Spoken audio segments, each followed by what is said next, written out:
আসসালামু আলাইকুম সবাইকে। সবাই কেমন আছেন? আশা করি বেশ ভালো আছেন। তো আজকে আপনাদের দেখাতে নিয়ে আসলাম আফতাবনগরের চা বিরতি রেস্টুরেন্ট থেকে। তো আসলে এখানকার যে সৌন্দর্য বা পরিবেশ একদম পুরো গ্রামীণ ছোঁয়ার পরিবেশ পেতে পারেন।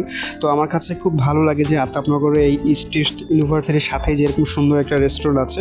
তো চেষ্টা করলাম আজকে আপনাদের পুরোটা দেখানোর যতটুকু সম্ভব হয়েছে। একদম পুরো সুন্দর পরিবেশ। তো এটা শেষ করে যখন একদম পুরো আফতাবনগরের ভিতরে ঢুকলাম, চারপাশটা এতটা ভালো লেগেছে। তো বিশেষ করে আমার কাছে স্ট্যাপ জোনটা ভালো লেগেছে, যেখানে ফুটবল খেলে বা চারপাশটা খুব অসাধারণ, একদম জিলাপি এবং সুন্দর মুহূর্তে অসাধারণ লেগেছে।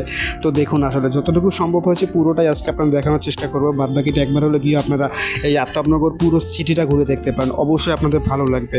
আর প্রতিনিয়তই আমি আপনাদের কাছে নতুন নতুন ভিডিও দিয়ে থাকি আপনাদের ভালোবাসা এবং সাপোর্ট পাওয়ার জন্য। আপনারা একটু বেশি বেশি ভালোবাসা এবং সাপোর্ট দিলে হয়তোবা নিত্য নতুন আরও ভিডিও দেওয়ার জন্য নিজ থেকে ইন্সপায়ার হয়। তো যাই হোক, আপনারা দেখুন ঈদের সৌন্দর্য এবং ঈদের আমেজ সব কিছুই আসলে লেগে গেছে রমজান মাসে। তো চেষ্টা করলাম আজকে আপনাদের পুরোটা দেখানোর যতটুকু সম্ভব হয়েছে, বারবার বলে যাচ্ছি। আর আপনাদের যদি ভালো লেগে থাকে অবশ্যই আপনারা গিয়ে আফতাবনগর এই জোনটা ঘুরে আসতে পারেন, অবশ্যই অবশ্যই আপনাদের ভালো লাগবে। আর আপনাদের এই সত্যি ভিডিওটা কেমন লাগছে অবশ্যই কমেন্ট দেন। ধন্যবাদ। আসসালামু আলাইকুম।